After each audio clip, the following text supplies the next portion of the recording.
Ang init na sumasalubong kay Trevor Ledesma sa Isla Alpas ay kakaiba. Hindi ito ang nakakapasong init ng semento at usok sa Maynila. Ito ay init na may kasamang alat ng hangin mula sa dagat at amoy ng mga basang dahon. Sa loob ng maliit at pansamantalang klinika na itinayo sa tabi ng barangay hall, ang tanging kalaban ng alinsangan ay ang isang dekuryenteng bentilador na umuugong na parang may hika. Pero ayos lang. Ang pagod at init ay mas gugustuhin niya kaysa sa malamig at malungkot na karangyaan ng kanyang penthouse, ngunit o sa bigat ng mga matang mapanghusga ng kanyang ina sa tuwing magkikita sila. Ito ang dahilan kung bakit siya narito. Isang medical mission. Isang paraan para takasan ang lahat, kahit sa loob lang ng isang linggo. Mataas pa rin po ba ang lagnat niya, Dulcie? Tanong ng isang babaeng nasa mga 60 na nag-aalalang nakatayo sa gilid. Ibinalik ni Trevor ang kanyang buong atensyon sa batang pasyente na nakahiga sa higaan. Isang batang lalaki, marahil ay nasa 7 o 8 taong gulang, na namumutla at pinagpapawisan. Hinawakan niya ang noo nito. Mainit pa rin. Mataas pa, nanay. Pero huwag po kayong mag-alala, mukhang viral infection lang ito. Kailangan lang ng gamot at sapat na pahinga, sagot niya, umiti ng pampalubag loob. Habang sinusuri niya ang bata, may isang bagay na pumukaw sa kanyang pansin. Ang hugis ng mga mata ng bata. Ang paraan ng pagkakakurba ng mga pilik mata nito. Ang maliit na nunal sa ibaba ng kanang kilay. Isang pamilyar na kuryente ang gumapang sa kanyang batok. Napailing siya ng bahagya. Impossible. Guni-guni lang niya ito, dala ng pagod at ng 8 taong paghahanap sa isang multo. 8 taon na sinusubukan niyang kalimutan ang isang mukha na nakatatak na sa kanyang isip at puso. Ara. Ang pangalan ay parang isang bulong sa kanyang isipan, isang sugat na hindi kailanman naghilom. Andrea Reyes. Ang babaeng minahal niya ng higit pa sa kanyang sarili, ang babaeng bigla na lang naglaho na parang bula, 8 taon na ang nakalipas. Walang paalam. Walang paliwanag. Tanging isang maikling sulat na nagsasabing kipatawad, pero kailangan kong umalis. Huwag mo na akong hanapin. Ang sakit ng paglisan nito ang nagtulak sa kanya na ibuhos ang lahat sa kanyang propesyon. Naging isa siya sa mga pinakamahusay na cardiac surgeon sa bansa. Nakamit niya ang lahat ng gusto ng kanyang ina para sa kanya, tagumpay, yaman, katanyagan. Pero sa bawat pag-upo niya sa kanyang malawak na opisina, sa bawat pagtingin niya sa karagatan mula sa bintana ng kanyang kondo, ang tanging nakikita niya ay ang anino ni Ara. Ang tanging nararamdaman niya ay ang butas na iniwan nito sa kanyang pagkatao. Tiye, anak, andito na si Mama. Isang boses. Isang boses na malambing pero may bahid ng pagod. Isang boses na kaya niyang kilalanin kahit sa gitna ng 1,000 tao. Dahan-dahang napalingon si Trevor. At doon, sa may pintuan, ang mundo niya ay huminto. Nakatayo si Andrea Arab Reyes. Ang buhok niya ay nakatalilang ng simple, may ilang hibla na kumakawala at dumadampi sa kanyang mukha na bahagyang pinawisan. Ang suot niya ay isang lumang bestida na kupas na ang kulay. Sa kanyang mga kamay ay isang bayong na puno ng mga gulay. Ang mga mata niya, ang mga mata na minsan niyang sinabing mas maliwanag pa sa mga bituin, ay nanlaki sa pagkagulat. Nabitiwan ni Ara ang hawak na bayong. Ang mga kamatis at sitaw ay gumulong sa sahig na semento. Walang salitang lumabas sa kanyang mga labi. Tanging isang mahinang singhap. Si Trevor ay parang napako sa kanyang kinatatayuan. Ang stethoscope na nakasabit sa kanyang liig ay biglang parang ang bigat. Ang hangin sa kanyang baga ay tila naubos. 8 taon. 8 taon ng mga tanong na walang sagot. 8 taon ng galit at pananabik. At ngayon, narito siya. Sa isang isla sa dulo ng Pilipinas. Totoo. Hindi isang panaginip. Ara, hirap niyang bigkas sa pangalan nito. Pero bago pa makasagot si Ara, 2 maliliit na bata ang tumakbo papasok mula sa labas, humahagiki. Isang lalaki at isang babae. Kambal. Mama! Mama! Talo si Kuya B sa karera, sigaw ng batang babae. Hindi kaya.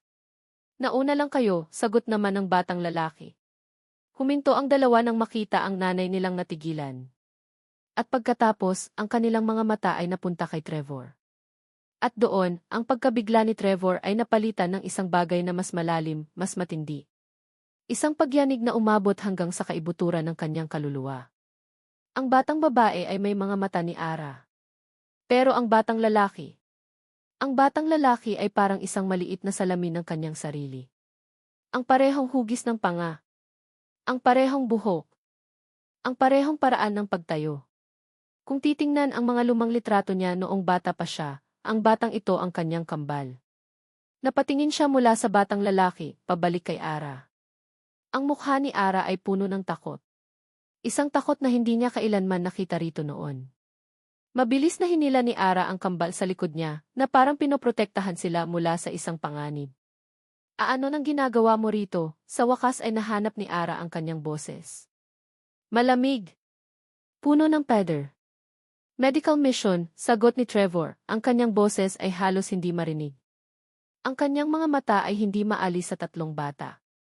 Kay Tia na nakahiga sa kama, na may nunal na katulad ng sa kanya.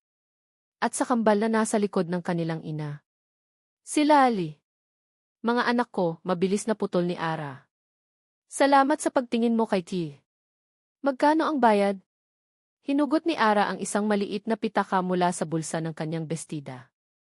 Nanginginig ang kanyang mga kamay habang kumukuha ng ilang lukot na pera. Libre ang konsulta, ma'am. Medical mission ito, sabi ni Trevor, ang salitang i-ma'am-i ay parang lason sa kanyang dila. Hindi. Magbabayad ako, giit ni Ara, iniabot ang pera. Ang kanyang mga mata ay nagsusumamo at nagbabala ng sabay, kunin mo at umalis ka na. Walang nagawa si Trevor kundi tanggapin ito. Hindi niya alam kung ano ang sasabihin. Ang utak niya, na sanay sa paglutas ng mga komplikadong problema sa puso, ay blanko. Tara na, mga anak, sabi ni Ara, hinawakan ang kamay ng kambal at marahang tinulungan si T na bumangon. Nagmamadali silang lumabas ng klinika, hindi na lumingon pa. Ang tanging naiwan ay ang amoy ng dagat na dala ni Ara at ang mga gumulong na gulay sa sahig.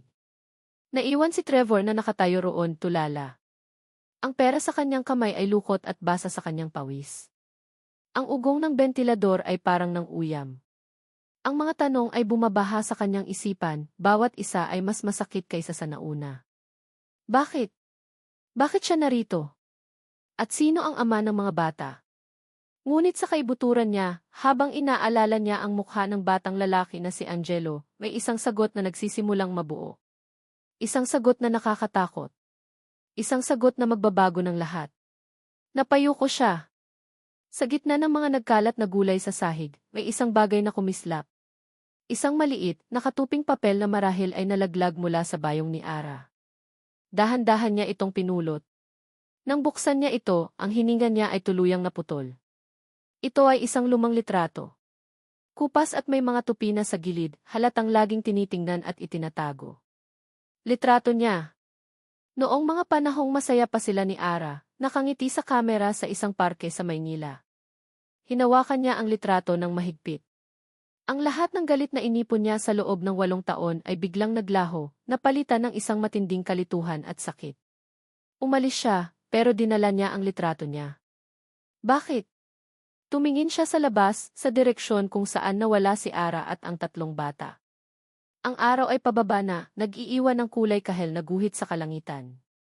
Sa katahimikan ng Isla Alpas, isang tanong ang namutawi sa kanyang mga labi, isang bulong na puno ng sakit at determinasyon. Ara, ano ang tinatago mo? Ang hangin na pumasok sa baga ni Andrea ay tila naging mga bubog ng salamin. Bawat hininga, isang kirot. Nakasandal siya ngayon sa pader ng kanyang maliit na bahay na gawa sa amakan, ang kanyang mga tuhod ay nanginginig pa rin. Dinig niya ang masasayang boses ng kambal sa labas na naglalaro ng taguan, walang kamalay-malay sa bagyong biglang sumiklab sa kalooban ng kanilang ina. Si Kize naman ay mahimbing nang natutulog sa loob, ligtas na sa lagnat, pero ang presensya ng doktor na tumingin sa kanya ay nag-iwan ng lason sa buong kabahayan. Trevor. Ang pangalan ay parang kulog sa kanyang isipan.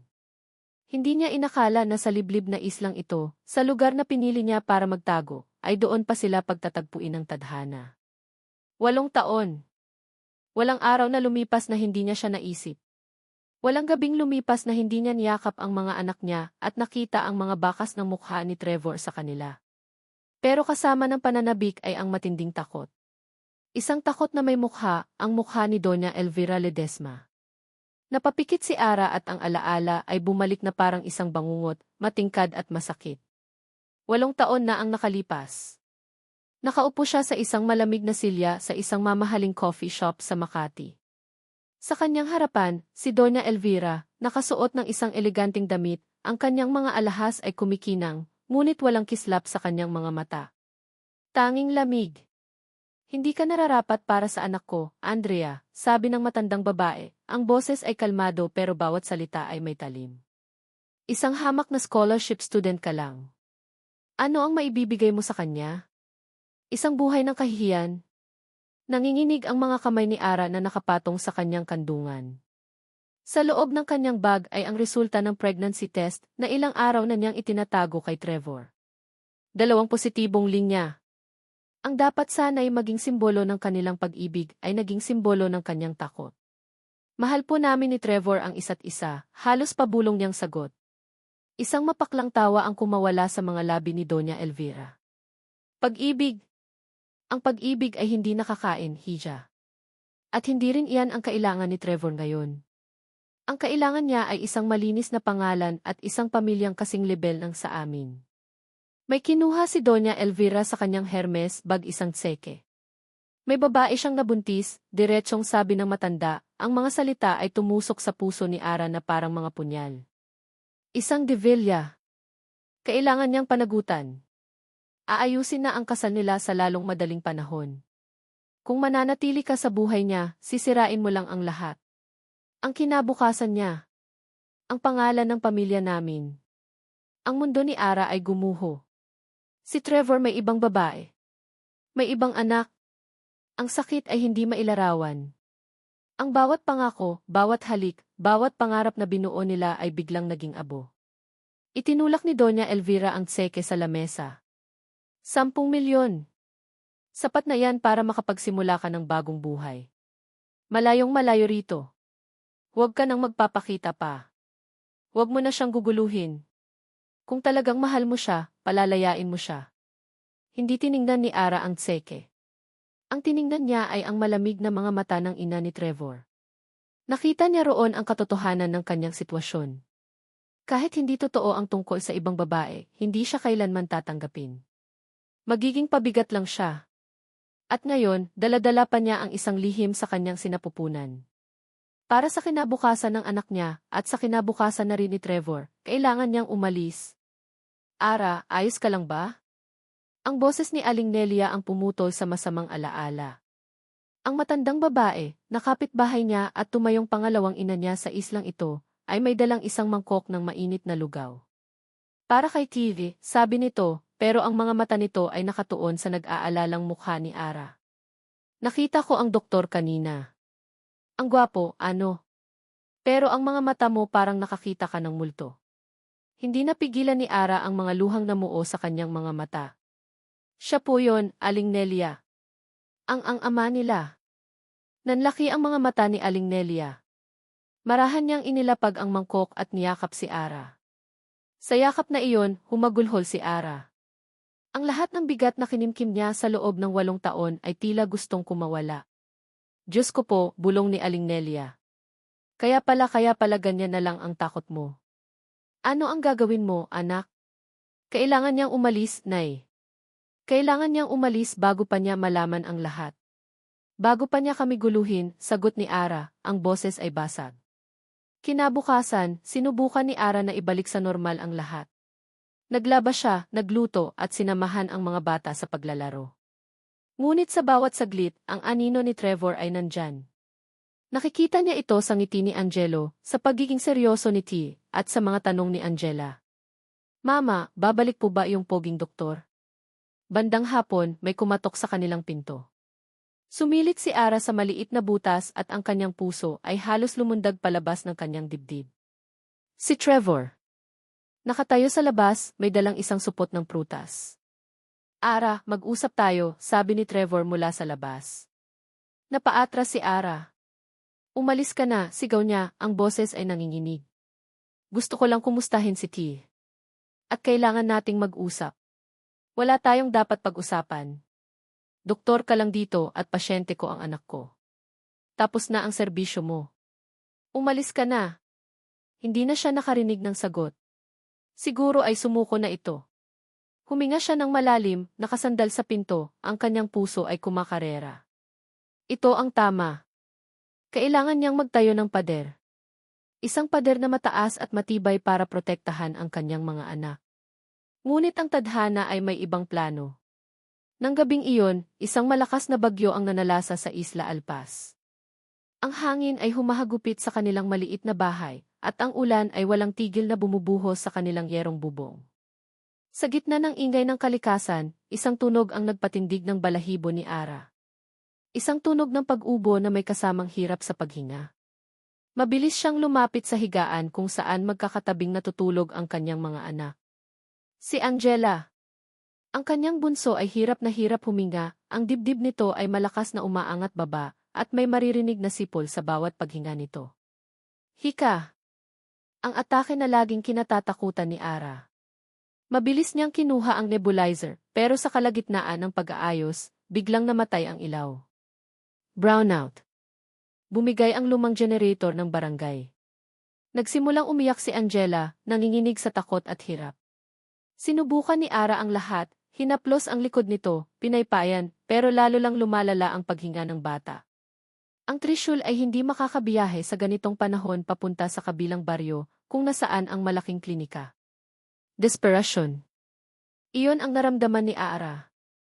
Isang malamig na desperasyon na mas matindi pa sa takot niya sa multo ng nakaraan. Tumingin siya sa kanyang anak na naghihirap. Wala na siyang pakialam sa pride. Wala na siyang pakialam sa mga pader na kanyang itinayo. Ang tanging mahalaga ay si Angela. Binalot niya ng kumot ang anak at kahit bumabagyo, lumabas siya ng bahay. Sumuong siya sa malakas na hangin at ulan, ang kanyang mga paa ay lumulubog sa putik. Tinakbo niya ang daan papunta sa pansamantalang tinutuluyan ng mga doktor. Isa lang ang nasa isip niya. Trevor. Nang marating niya ang pinto, wala na siyang lakas para kumatok. Ginamit niya ang natitirang lakas para kalampagin ito ng buong puwersa. Tulong! Tulong, sigaw niya, ang kanyang boses ay halos lamunin ng bagyo. Bumukas ang pinto. Si Trevor, gulat na gulat, ang bumungad sa kanya. Nang makita nito ang kalagayan ni Angela sa kanyang mga bisig, ang pagkagulat sa mukha nito ay napalitan ng seryosong pag-aalala ng isang doktor. Pasok, mabilis niyang sabi. Sa loob, mabilis at episyenteng kumilos si Trevor. Kinuha niya ang kanyang medical kit, naglabas ng gamot at isang portable nebulizer na dibaterya. Habang ginagamot niya si Angela, si Ara ay nakatayo lang sa gilid, basang-basa, nanginginig sa lamig at takot. Nakikita niya ang pag-aalaga sa mga kamay ni Trevor, ang kumpas na minsan niyang minahal. Ilang minuto ang lumipas at unti-unting kumalma ang paghinga ni Angela. Nakatulog ito sa mga bisig ni Trevor, pagod sa pinagdaanan. Dahan-dahang inilapag ni Trevor ang bata sa kanyang kama. Nang humarap siyang muli kay Ara, wala na ang doktor.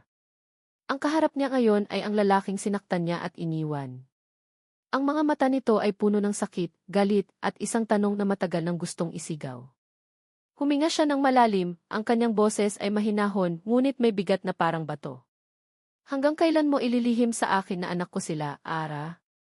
Ang tanong ni Trevor ay nakabitin sa hangin, mas mabigat pa kaysa sa katahimikan na pumalit dito. Sa labas, ang bagyo ay patuloy sa pagwawala, ang mga patak ng ulan ay parang mga batong humahampas sa bintana, ngunit sa loob ng maliit na silid, ang tanging bagyong naririnig ni Trevor ay ang dumadagundong na pintig ng sarili niyang puso. Nakatayo si Ara sa kanyang harapan, basang-basa, nanginginig, pero ang mga mata niya ay nagliliyab. Hindi sa lagnat, kundi sa isang emosyong pinaghalong takot at galit. Nakita niya ang pagtanggi na nabubuo sa mukha nito, ang pader na muli nitong itinatayo sa pagitan nilang dalawa. Hindi ko alam ang sinasabi mo, sagot nito, ang boses ay mahina ngunit matigas. Isang mapaklang ngiti ang gumuhit sa mga labi ni Trevor. Ang pagod, ang 8 taong paghihintay, ang sakit ng pagtataksil, lahat ay nagsama-sama sa isang nag-aalab na galit. Huwag na tayong maglokohan pa, Ara. Nakita ko sila. Nakita ko ang sarili ko sa mukha ng batang lalaki. Nakita ko ang nunal ni T. At si Angela. Diyos ko, Angela. hindi niya natapos ang sasabihin. Ang imahe ng munting anghel na nahihirapang huminga kanina ay sariwa pa sa kanyang isipan. Ang anak niya. Umalis ka sa islang ito, Trevor, git ni Ara, humakbang paatras. Wala kang babalikan dito. Wala, ulit ni Trevor, ang boses niya ay tumaas na, hindi na napigilan ang puot. 8 taon, Ara. 8 taon mo akong pinaniwala na iniwan mo ako dahil lang sa isang sulat. 8 taon kong tinatanong ang sarili ko kung ano ang ginawa kong mali. At ngayon, sasabihin mo sa akin na wala akong babalikan. May 3 dahilan ako sa harapan ko kung bakit hindi ako dapat umalis. Ang mga salita niya ay tumama kay Ara na parang mga sampal.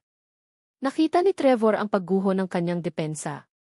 Ang mga balikat nito ay nanghina, at ang mga luha na kanina pa nito pinipigilan ay nagsimulang bumagsak, humahalo sa tubig ulan sa kanyang mukha.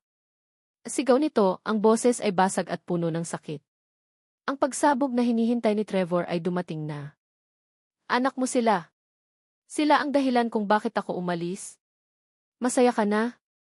Narinig mo na ang gusto mong marinig. Ang pag-amin ay hindi nagdulot ng kasiyahan. Sa halip, lalo lang nitong binuksan ang sugat. Hinarap ni Trevor ang katotohanan, hindi lang siya iniwan, ninakawan din siya. Ninakawan siya ng pagkakataong makita ang unang pagngiti ng kanyang mga anak, ang kanilang unang paghakbang, ang kanilang unang salita. Bakit, Ara? Tanong niya, ang galit ay napalitan ng isang malalim na pakiusap. Bakit mo ito ginawa sa akin? Sa atin? Yumuko si Ara, ang kanyang mga hikbi ay halos hindi marinig sa gitna ng ugong ng hangin. Dahil kailangan, sagot niya. Nang malaman kong buntis ako, natakot ako, Trevor. Ikaw ay nakatadhana para sa mas magagandang bagay. Isang tanyag na doktor. Isang Ledesma. At ako. Sino lang ba ako? Ayokong maging pabigat sa'yo. Ayokong ako ang maging dahilan para talikuran mo ang mga pangarap mo. Ang paliwanag ni Ara ay parang isang kutsilyong lalong bumaon sa puso ni Trevor. So, iyon pala ang tingin niya sa kanya? Na kaya niyang ipagpalit ang kanilang pag-ibig, ang kanilang magiging pamilya, para sa karera. Ang sakit ay dumoble. Sakit dahil sa ginawa nito, at sakit dahil sa liit ng tingin nito sa pagmamahal niya. Pangarap ko, hindi makapaniwalang tanong ni Trevor. Ang pangarap ko, Ara, ay ikaw. Tayo. Ang pangarap ko ay ang bumuo ng pamilya kasama ka. Hindi mo ba yun naintindihan? Umiling si Ara, hindi makatingin sa kanya. Hindi ganoon kadali yon, Trevor. Alam nating pareho na hindi. Ang mga salitang hindi ganoon kadali ay nag-iwan ng isang katanungan sa isip ni Trevor, pero bago pa siya makapagtanong, isang mahinang ungol ang narinig nila mula sa kama. Si Angela. Nagising ito. Agad na nagbago ang oras sa silid. Ang kanilang personal na digmaan ay pansamantalang isinantabi. Lumapit si Trevor sa bata, kinapa ang noo nito at tiningnan ang paghinga. Kalmado na. Ayos na siya, sabi niya kay Ara, ang boses ay mas mahinahon na. Kailangan lang niyang magpahinga. Naupo si Trevor sa gilid ng kama, pinagmasdan ang natutulog na mukha ng kanyang anak. Dahan-dahan niyang hinawakan ang maliit nitong kamay. Ang init na gumapang mula sa palad ng bata, papunta sa kanya, ay isang damdaming hindi pa niya naramdaman kailanman. Sa lahat ng operasyon na ginawa niya, sa lahat ng buhay na nailigtas niya, wala ni isa ang nakapantay sa koneksyon na nararamdaman niya sa sandaling iyon. Ito pala ang pakiramdam. Ang maging isang ama. Napatingin siya kay Ara, na nakatayo sa di kalayuan, nakayakap sa sarili na parang nilalamig. Ang galit sa kanyang puso ay nagsimulang matunaw, napalitan ng isang bagong damdamin, determinasyon. Tapos na ang pagtatanong. Tapos na ang paghahanap ng kasagutan sa nakaraan. Ang mahalaga ay ang ngayon at ang kinabukasan. Tumayo si Trevor. Hinarap niya si Ara, ang kanyang mga mata ay matatag. Makinig ka, Ara, sabi niya, ang bawat salita ay may bigat at pangako. Maaaring ninakaw mo sa akin ang 8 taon, pero hindi mo na nanakawin pa ang mga susunod na araw, buwan at taon. Hindi ako aalis sa islang ito. Nanlaki ang mga mata ni Ara. Ano? Narinig mo ako, pagpapatuloy ni Trevor.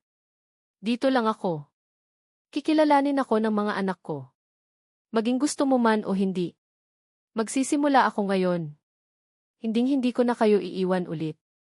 Pagkasabi noon, kinuha niya ang isang tuyong kumot at marahang ibinalot sa mga balikat ni Ara. Magpahinga ka na. Dito muna kayo ngayong gabi. Mas ligtas dito kaysa sa bahay ninyo. Ako na ang magbabantay kay Angela. Walang salitang lumabas mula kay Ara. Nakatitig lang ito sa kanya, ang mga mata ay puno ng pagkalito, takot, at marahil, isang katiting na bahid ng isang bagay na matagal nang nawala. Nang makita ni Trevor na hindi na ito tumutol, humanap siya ng isang upuan at inilagay iyon sa tabi ng kama. Doon siya naupo, hindi inaalis ang tingin sa kanyang natutulog na anak na babae. Kinalaunan, pagkatapos matiyak na mahimbing na ang tulog ni Ara sa maliit na sofa, kinuha ni Trevor ang kanyang cellphone. Lumabas siya saglit sa veranda, kung saan medyo humina na ang ulan. Mayroon siyang isang bar ng signal. Humanap siya ng isang pangalan sa kanyang mga kontak. Si Marco, isang pribadong investigador na dati nang nakatulong sa kanya sa isang kaso ng pamilya. Sinagot nito ang tawag sa pangalawang ring. Marco, si Trevor to, sabi niya, ang boses ay mababa at seryoso. May ipapagawa ako sa'yo. Isang bagay na napaka-importante. Anything for you, Doth. Ano iyon? Huminga ng malalim si Trevor. Ang paliwanag ni Ara, kahit masakit, ay parang may kulang. May isang piraso ng puzzle na hindi umaakma. Imbestigahan mo lahat ng nangyari 8 taon na ang nakalipas. Lalo na ang mga financial records ng mama. Ang umaga pagkatapos ng bagyo ay may dalang kakaibang katahimikan. Ang hangin ay malinis at sariwa, at ang sikat ng araw ay tila mas maningning. Ngunit para kay Trevor, ang katahimikan sa loob ng kanyang silid ay mas nakakabingi. Sa kanyang kama, mahimbing na natutulog si Angela. Sa maliit na sofa, nakabaluktot si Ara, ang pagod ay baka sa kanyang mukha kahit sa pagtulog. Ito na ang bagong realidad niya. Isang pamilyang hindi niya alam na mayroon siya. Isang responsibilidad na bigla ang ipinataw sa kanya. At isang babaeng puno ng mga lihim at sakit. Dahan-dahan siyang tumayo, maingat na hindi makagawa ng ingay. Naghanda siya ng kape para sa sarili niya at isang mainit na gatas para sa mga bata. Nang magising si Ara, nakita nito ang almusal na nakahanda sa maliit na lamesa, itlog, sinangag, at ang kapeng inihanda niya. Nakita ni Trevor ang pagtataka sa mga mata nito na mabilis ding napalitan ng dating lamig. Salamat sa tulong kagabi, formal na sabi ni Ara, iniiwasan ang kanyang tingin. Aalis na kami pagkatapos mag-almusal ng mga bata. Dito muna kayo, sabi ni Trevor. Maputik pa sa labas. At kailangan kong masiguro na okay na talaga si Angela. Hindi na tumutol si Ara. Marahil ay alam niyang tama si Trevor, o marahil ay wala na siyang lakas para makipagtalo pa. Sa buong umaga, sinubukan ni Trevor na tuparin ang pangako niya. Sinubukan niyang lapitan ang mga bata. Binuksan niya ang isang paper bag na dala niya kahapon, mga laruan. Isang maliit na manika para kay Angela, isang bola para kay Angelo, at isang set ng coloring books para kay Tig. Si Angela, sa kanyang pagiging inosente, ay tuwang-tuwa sa manika. Si Angelo naman ay nahihiyang kinuha ang bola, pasulyap-sulyap sa kanya na parang sinusuri kung ano ang kanyang intensyon. Pero si TJ, ang panganay ay tinitigan lang ang coloring books. Pagkatapos ay tumingin ng diretsyo kay Trevor, ang mga mata ay seryoso at matanda para sa kanyang edad. Hindi po namin kailangan yan, sabi ng bata, ang boses ay maliit ngunit matatag. Kaya po ni Mama nabilhan kami. Pagkasabi noon, hinila ni T.A. ang kanyang mga kapatid palayo, pabalik sa tabi ng kanilang ina. Para kay Trevor, ang mga salita ng bata ay mas masakit pa sa sampal. Isang paalala na siya ay isang estranghero. Isang tagalabas na sumusubok pumasok sa isang mundong nabuo nang wala siya. Dala ang kabiguan, nagpaalam si Trevor na maglalakad-lakad muna sa dalampasigan. Kailangan niya ng hangin. Kailangan niyang mag-isip. Habang naglalakad siya sa basang buhangin, pinagmamasdan ang mga mangingisdang nag-aayos ng kanilang mga lambat, ang kanyang cellphone ay nag-vibrate. Isang email. Mula kay Marco, ang pribadong investigador. Ang subject, mahalagang impormasyon. Biglang kumabog ang kanyang dibdib. Huminto siya sa paglalakad at binuksan ang email. May 2 attachment. Binuksan niya ang una. Isang e-file. Isang kopya ng bank statement. Ang mga mata niya ay mabilis na sinuri ang mga detalye. Account name, Elvira Ledesma. Transaction, fund transfer. Amount, Y100000000. Date, October 14 na, 2015. Ang petsa. Iyon ang eksaktong araw na nawala si Ara. Ang petsang iyon ay nakatatak sa kanyang memorya na parang isang mainit na bakal. At ang perang inilipat na punta sa isang bagong bukas na savings account. Account name, Andrea T. Reyes. Nanlamig ang buong katawan ni Trevor. 10 milyon. Pinagbenta ba siya ni Ara? Ganoon lang ba kadali iyon? Ang galit ay muling umakyat sa kanyang lalamunan. Pero may isa pang attachment. Isang audio file. Ang label, panayam kay Jen, Martha Solis, dating kasambahay. Pinindot niya ang play. Ang narinig niya ay ang boses ni Marco at pagkatapos ay ang isang nanginginig na boses ng isang babae. Opo, sir. Narinig ko po ang pag-uusap nila noon sa library. Si Senora Elvira po at si Maam Arad. Sabi ng babae. Sinabihan po ni Senora si Maam Ara na umalis na.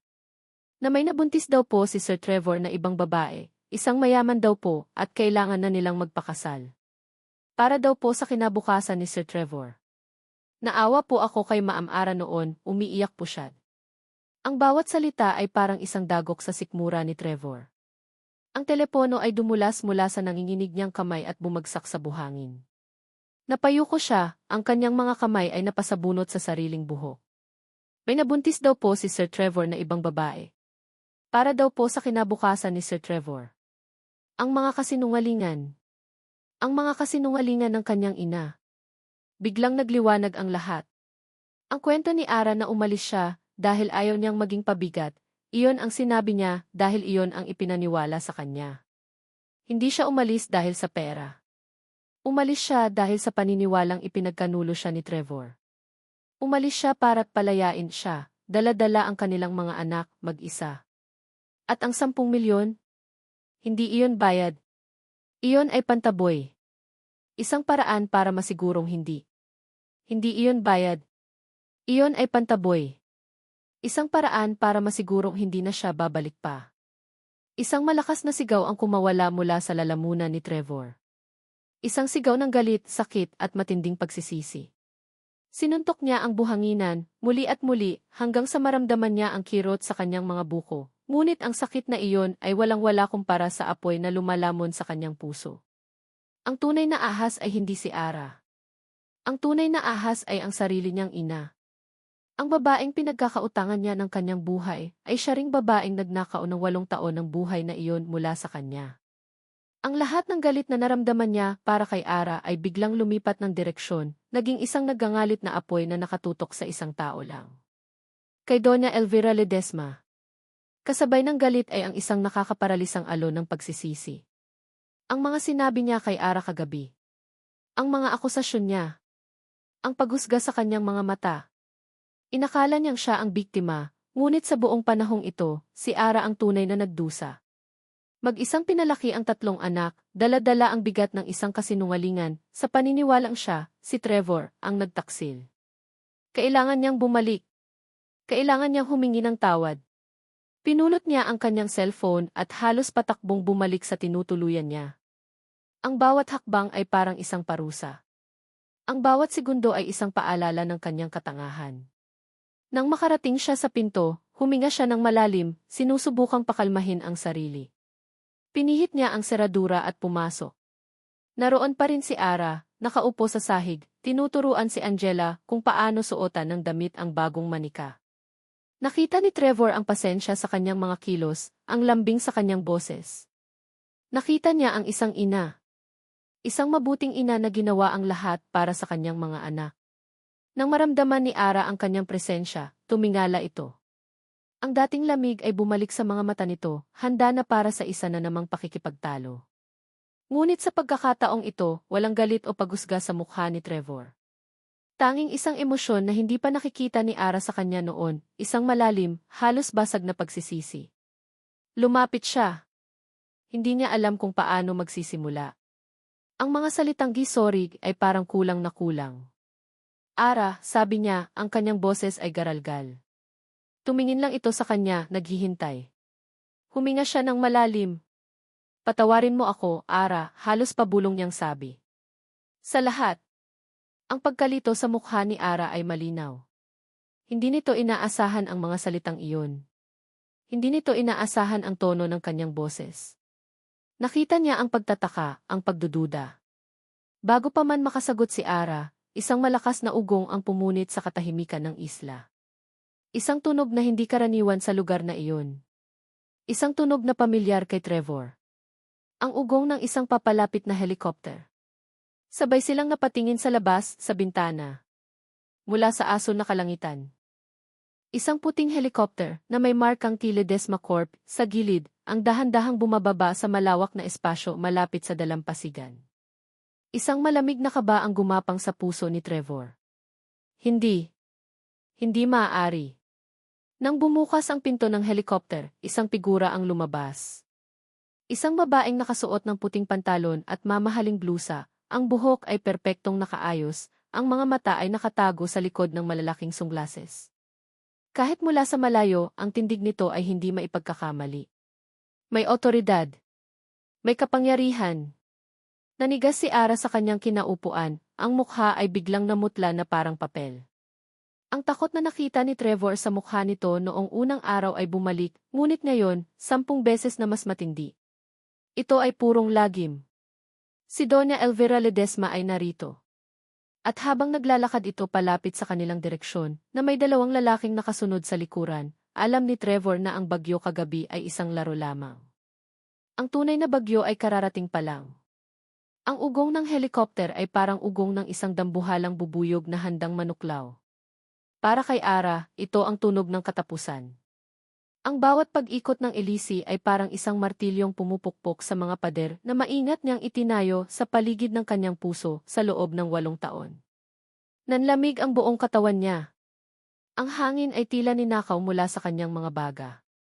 Ang mga kamay niya ay mabilis na hinanap ang kanyang mga anak, hinila niya sina Angelo at Angela sa likuran niya, habang si Tie, na nakaramdam ng tensyon, ay tumayo sa kanyang tabi, ang mga maliliit na kamao ay nakakuyom. Siya. Ang babaeng naging dahilan ng kanyang pagtakas. Ang babaeng sumira sa kanyang mga pangarap. Ang babaeng nagtanim ng kasinungalingan sa kanyang puso. At ngayon, narito ito sa kanyang munting paraiso. Ang Isla Alpas, na minsan ay naging simbolo ng kanyang kalayaan, ay bigla na lang naging isang kulungan na walang labasan. Nakita niya ang pagbabago sa mukha ni Trevor, mula sa pagsisisi, naging pagkabigla, at ngayon ay isang madilim na determinasyon. Ngunit hindi iyon napansin ni Ara. Ang tanging nakikita niya ay ang papalapit na anino ni Doña Elvira Ledesma, isang anino na nagbabadyang lamunin ang lahat ng kanyang pinaghirapang buin. Hindi na sila kumatok. Ang pinto ay bumukas ng malakas. Pumasok si Doña Elvira, ang kanyang mamahaling pabango ay agad na nilamon ang amoy ng kape at sinangag sa silid. Tinanggal niya ang kanyang sunglases, at ang mga mata niyang mapanghusga ay mabilis na sinuri ang kabuuan ng lugar, mula sa lumang sofa, sa mga damit na nakasampay sa isang sulok, hanggang sa mga bata na nagtatago sa likod ni Ara. Isang mapaklang ngiti ang sumilay sa mga labi ng matandang babae. Ang kanyang tingin ay huminto kay Ara. Malamig. Matulis. Parang isang piraso ng yelo na tumutusok sa kanyang kaluluwa. So, ito na pala ang pinagkakaabalahan mo, Andrea, sabi ni Doña Elvira. Ang boses ay kalmado ngunit puno ng pang-aalipusta. Nagpakarami ka na parang isang kuneho sa islang ito. Bawat salita ay isang sampal.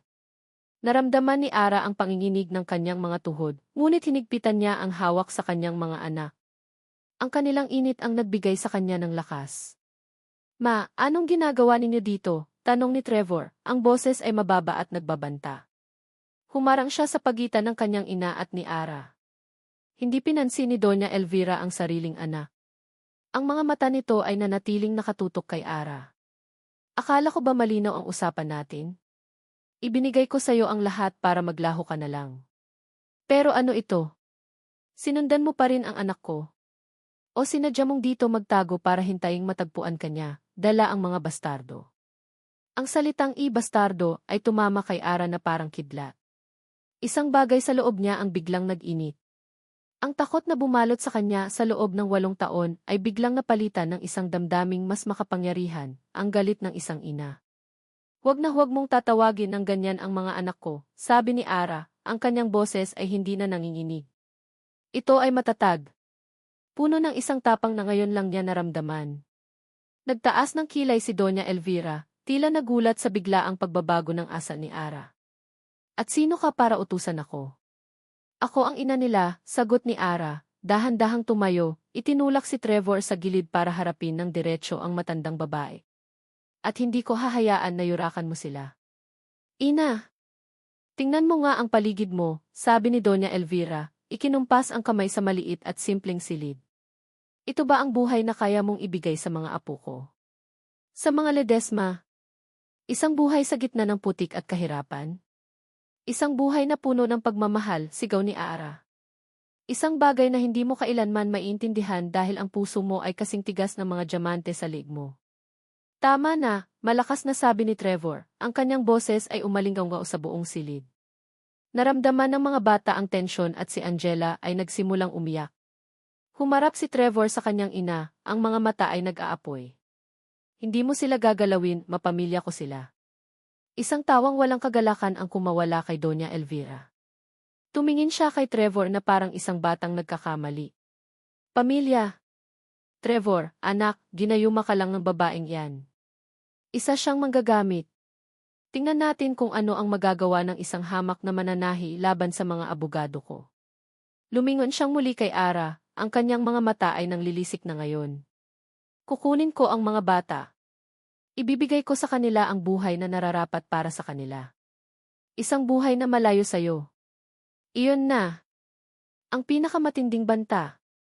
Ang kanyang pinakamasamang bangungot. Ang posibilidad na kunin mula sa kanya ang kanyang mga anak, ang kanyang buhay, ang kanyang hininga. Nanghihinang napaupo si Ara sa sahig. Ang tapang niya kanina ay parang isang kandilang hinipan ng malakas na hangin. Pakiramdam niya ay gumuho ang buong mundo. Umalis na kayo, Mama, mariing utos ni Trevor. Umalis na kayo ngayon din. Babawin ko ang dapat ay sa atin, Trevor. Tandaan mo yan, sabi ni Doña Elvira bago tumalikod at naglakad palabas ng may kumpiyansa, na parang isang reynang nanalo sa isang digmaan. Nang mawala na ang helikopter sa himpapawid, ang tanging naiwan ay ang nakabibinging katahimikan at ang mga hikbi ni Angela. Niyakap ni Ara ang kanyang 3 anak, ang kanyang katawan ay nanginginig sa takot at kawalan ng pag-asa. All is lost. Paano siya lalaban? Isa lang siyang simpleng babae laban sa isang makapangyarihang pamilya. Naramdaman niya ang isang kamay sa kanyang balikat. Si Trevor. Lumuhod dito sa kanyang harapan, ang mga mata nito ay puno ng sakit at pagsisisi. Ara, di. Umiling siya, hindi makapagsalita. Hindi ko hahayaan na kunin niya sila sayo, sabi ni Trevor, ang boses ay puno ng pangako. Ngunit paano siya maniniwala? Ang pagdududa ni Ara ay nasagot kinabukasan. Isang lalaking nakasuot ng barong ang dumating sakay ng isang bangka. Nagpakilala itong abogado ni Doña Elvira Ledesma. May inabot itong isang makapal na brown envelope kay Ara. Nanginginig ang mga kamay ni Ara habang binubuksan ito. Sa loob ay mga legal na dokumento. Isang petisyon para sa custody ng mga bata. At sa ilalim noon, isang sulat. Isang alok. Isang tseke na nagkakahalaga ng 50 milyon, kapalit ng kanyang tuluyang paglisan at pag-surrender ng kustodya ng mga bata. Nakatayo sa tabi niya si Trevor, nabasa rin ang mga dokumento. Ang mukha niya ay nagdilim sa galit. Ngunit si Ara, habang tinititigan ang mga papel, ay hindi na umiiyak. Ang takot sa kanyang mga mata ay nawala. Ang pumalit dito ay isang apoy. Isang apoy na mas maliwanag at mas mainit kaysa dati. Itinaas niya ang kanyang tingin, hindi kay Trevor, kundi sa karagatan sa malayo, sa direksyon kung saan nagmula ang kanyang mga kaaway. Hindi na siya ang babaeng tumakbo 8 taon na ang nakalipas. Hindi na siya tatakbo ngayon. Ang papel sa kamay ni Ara ay nanginginig, ngunit ang kanyang mga mata ay hindi. Nakatitig siya sa mga dokumentong iyon, ang petisyon, ang alok na 50 milyon na parang mga sandata na ngayon ay nakatutok pabalik sa kalaban. Nakita ni Trevor ang pagbabago. Ang babaeng basag at takot kahapon ay wala na. Ang nakatayo sa kanyang harapan gayon ay isang leonang handang ipaglaban ang kanyang mga anak hanggang sa kahuli-hulihang hininga. Susunugin ko to, sabi ni Trevor, ang panga ay nag-igting sa galit. Aabutin na sana niya ang mga papel nang pigilan siya ng kamay ni Ara. Hindi, sabi ni Ara, ang boses ay kalmado ngunit may bigat na parang bakal. Hindi natin ito susunugin. Gagamitin natin to laban sa kanya.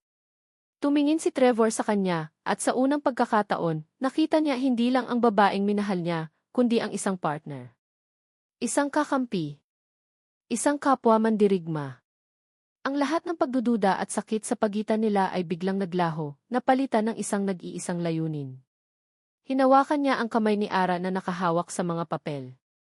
Ang mga kamay nila ay magkasalikop ngayon sa ibabaw ng mga banta ng kanyang ina. Hindi ka nag-iisa, taimtim niyang sabi, tinititigan ang mga mata ni Ara. Lalaban tayo ng magkasama. Tumango si Ara, at isang butil ng luha ang pumatak mula sa kanyang mata. Ngunit hindi ito luha ng kalungkutan. Ito ay luha ng pag-asa. Kinagabihan, habang mahimbing na natutulog ang mga bata, binuo nila ang kanilang plano. Alam ni Trevor na sa isang korte, dehado sila. Ang pera at impluwensya ng mga Ledesma ay kayang baluktutin ang batas. Kailangan nila ng isang bagay na hindi kayang bilhin ng pera, ang katotohanan. Ang testimonya ni Manang Martha ang kailangan natin, sabi ni Trevor.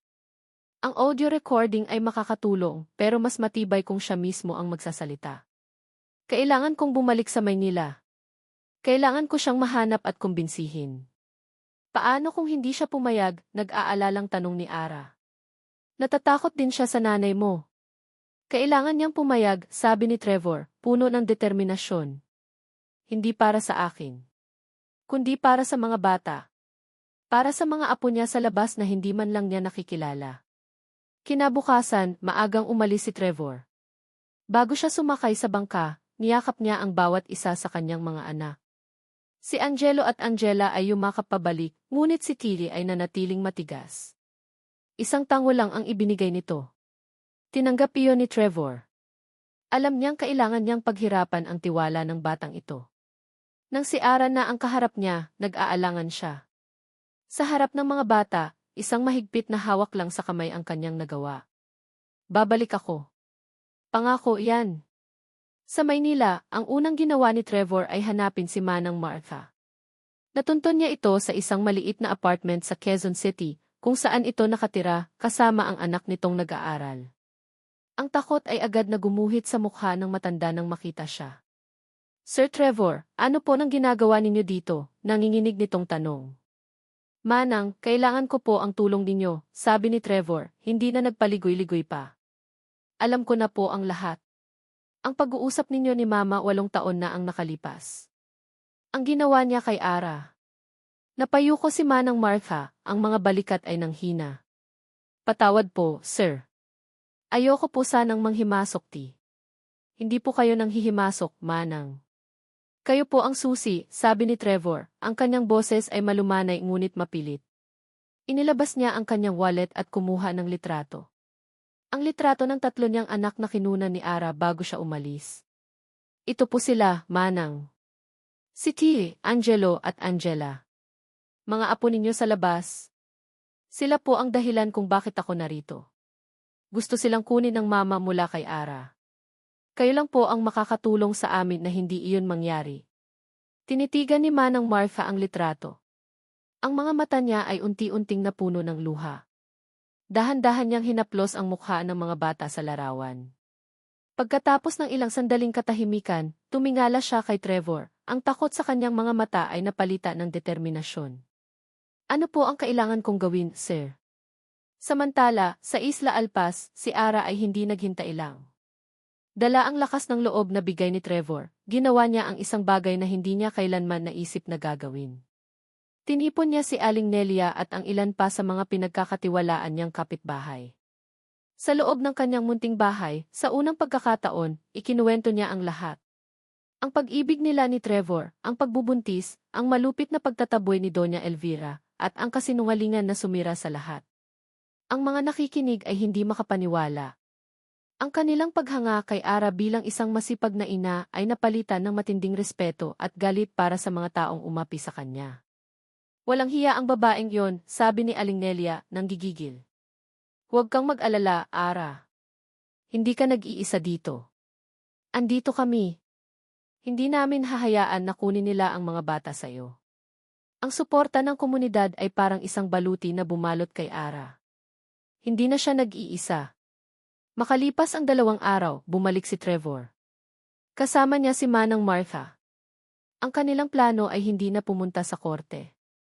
Iyon ay teritoryo ni Doña Elvira. Dadalhin nila ang laban sa teritoryo nito, ang mansyon ng mga Ledesma.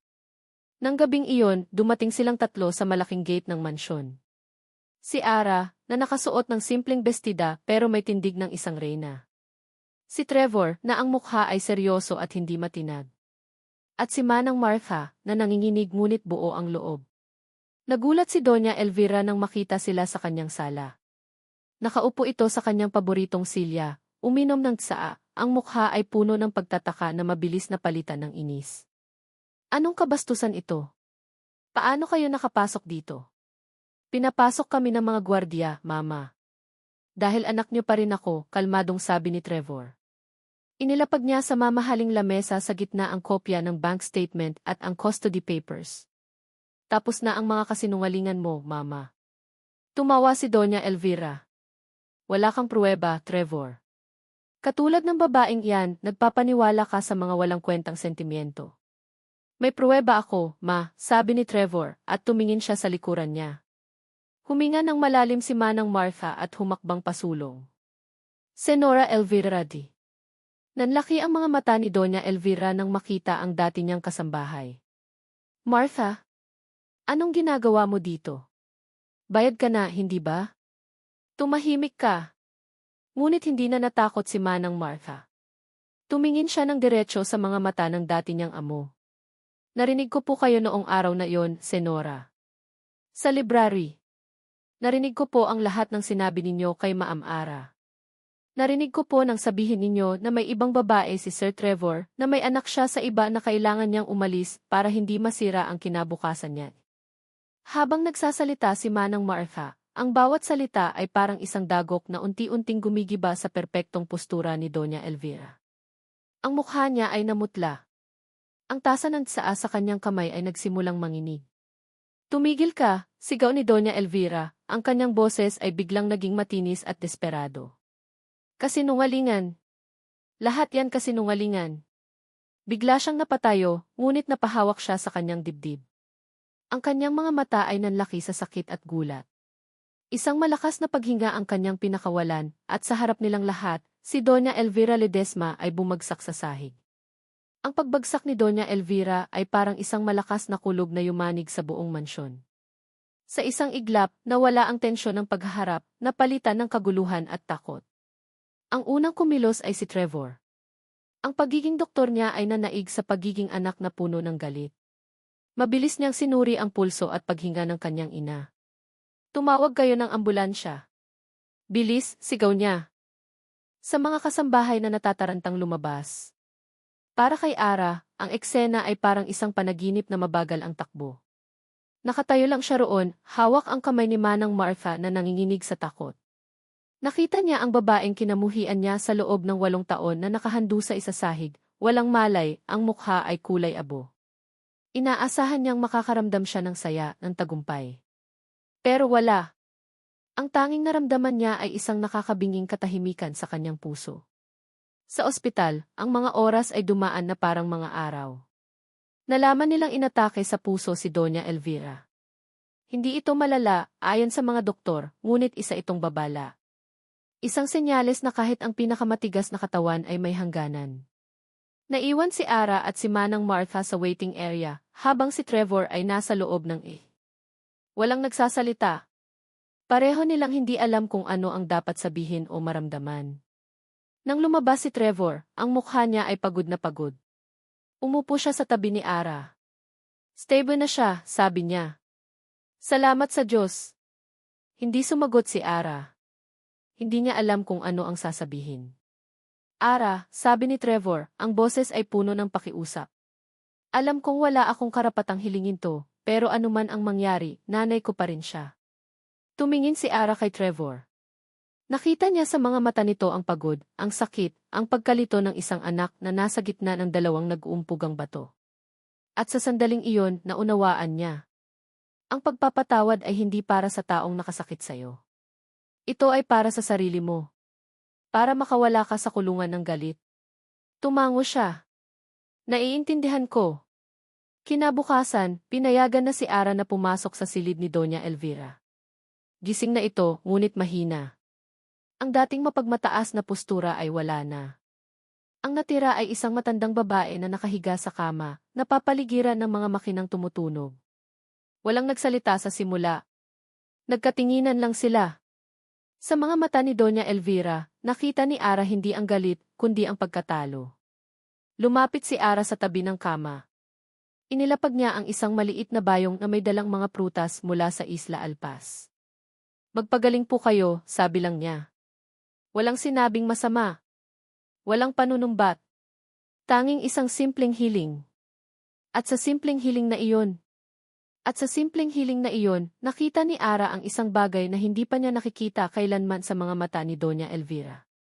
Isang butil ng luha ang pumatak mula sa gilid nito. Hindi nagsalita ang matanda, tumango lang ito ng marahan bago ipinikit ang mga mata, na parang sa wakas ay tinanggap na ang bigat ng kanyang pagkakamali. Alam ni Ara na iyon na ang huling pag-uusap nila. Hindi na kailangan ng mga salita. Ang katahimikan at ang luhang iyon ay sapat na.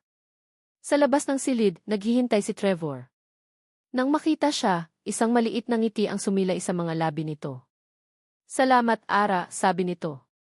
Para sa kapayapaan, sagot ni Ara. Para sa ating lahat. Sa mga sumunod na araw, habang nagpapagaling si Doña Elvira, maraming bagay ang naayos. Kinausap ni Trevor ang kanyang ina. Isang mahaba at masakit na pag-uusap.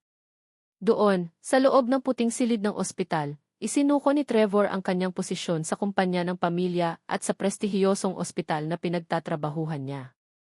Pinatawad na kita, ma, sabi ni Trevor, hawak ang kamay ng ina. Pero kailangan kong piliin ang pamilya ko.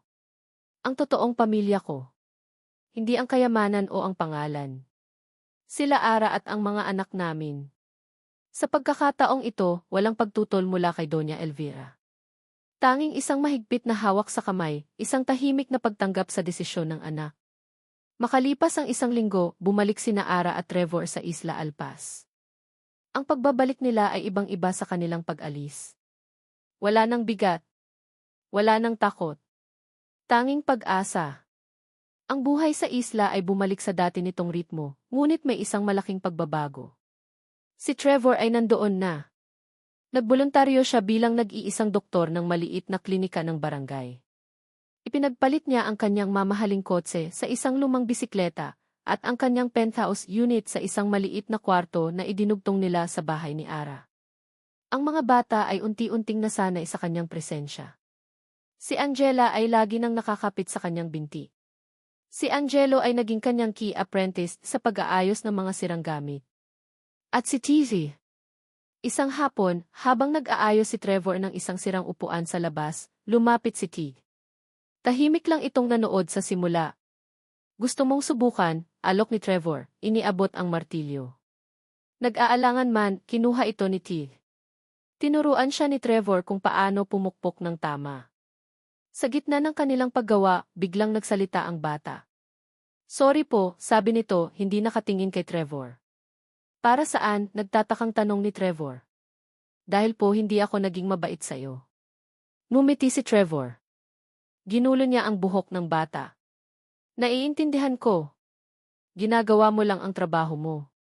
Pinoprotektahan mo ang pamilya mo. Proud ako sa'yo, anak. Ang salitang di anak ki ay nagpatigil kay Tig. Tumingala ito at sa mga mata niya, nakita ni Trevor ang pagtanggap. Salamat po. Papa. Ang salitang iyon. Ang salitang 8 taon niyang hinintay. Niyakap ni Trevor ang kanyang panganay at sa sandaling iyon, naramdaman niyang buo na siya. Ilang buwan pa ang lumipas. Ang Isla Alpas ay naging tunay na tahanan para sa kanilang lima. Isang hapon, habang papalubog ang araw at nagkukulay kahel ang buong kalangitan, isinama ni Trevor si Ara at ang mga bata sa dalampasigan. May sorpresa ako, sabi niya. Sa harap nilang lahat, lumuhod si Trevor sa buhanginan. Wala siyang dalang singsing na may diamante. Ang kinuha niya sa kanyang bulsa ay isang maliit na singsing na gawa sa pinakinis na kabibe, isang bagay na ilang linggo niyang pinaghirapang gawin. Iniharap niya ito kay Ara. Andrea Reyes, sa harap ng tatlong pinakamahalagang testigo sa buong mundo, sabi niya, nakatingin sa mga anak nila na nakangiti ng malapad. Wala akong mayaalok sa iyo na mansyon o kayamanan. Ang kaya ko lang ibigay ay ang puso ko, na matagal lang sa'yo, at ang pangako na gugugulin ko ang bawat araw ng buhay ko na mahalin ka at ang pamilyang ito. Pakasalan mo ako, Ara. Buin natin ang pamilya natin. Ang mga luha ni Ara ay malayang dumaloy, ngunit ito ay mga luha ng purong kaligayahan. Hinayaan niyang isuot ni Trevor ang singsing na gawa sa kabibe sa kanyang daliri. Sagot niya, ang boses ay basag sa galak. Trevor. Pakakasalan kita. Ang tatlong bata ay nagsigawan sa tuwa at sabay-sabay silang niyakap. Naging isa silang buhol ng mga braso at binti sa gitna ng dalampasigan. Habang magkakayakap silang lima, pinanood nila ang paglubog ng araw. Ang init ng katawan ng bawat isa ay mas mainit pa kaysa sa huling sinag ng liwanag. Hawak ni Trevor ang kamay ni Ara, ang kamay ng kanyang mga anak. Ito ang kanyang mundo. Ito ang kanyang yaman. Isang pamilyang isinilang mula sa sakit at kasinungalingan, ngunit muling nabuo sa pamamagitan ng pagpapatawad at pag-ibig, sa isang lugar na tinatawag na Isla Alpas, ang isla ng kanilang kalayaan. At dito nagtatapos ang kwento ni na Trevor at Andrea, isang kwentong isinilang sa sakit, ngunit natagpo ang muli ang pag-ibig sa Isla Alpas. Isang taos pusong pasasalamat sa iyo, aming mahal na tagapakinig, sa iyong paglalakbay kasama namin sa bawat kabanata. Mula sa unang pagtatagpo na puno ng gulat, hanggang sa mga luhang puno ng galit at sakit, at sa wakas, sa matamis na tagumpay ng pagpapatawad at pag-ibig. Habang isinusulat ko ang kwentong ito, naramdaman ko ang bawat pintig ng puso ni Ara, ang bawat bigat sa dibdib ni Trevor. Nais kong ibahagi ang isang kwento, hindi lamang tungkol sa isang matamis na pag-ibigan, kundi tungkol din sa lakas na matatagpuan natin sa gitna ng unos. Isang paalala na ang pagpapatawad ay hindi laging madali, ngunit ito ang susi na nagpapalaya sa atin mula sa mga tanikala ng nakaraan. Isang pagpapakita na ang tunay na pamilya ay hindi nasusukat sa dugo o yaman, kundi sa pagmamahal at pag-aalaga na handa nating ibigay ng walang hinihintay na kapalit. Naway nag-iwan ng isang munting aral at inspirasyon sa inyong mga puso ang paglalakbay ni na Trevor at Ara. Naway ipaalala nito sa atin na gaano man kadilim ang gabi, laging may pag-asang dala ang pagsikat ng araw. Maraming salamat muli sa iyong pakikinig. Ang iyong suporta ang nagbibigay buhay sa aming mga kwento. Hanggang sa muli nating pagsasama sa susunod na kabanata ng buhay at pag-ibig. Kung may aral o damdamin kang nais ibahagi mula sa kwentong ito, ikagagalak naming mabasa ang iyong mga komento.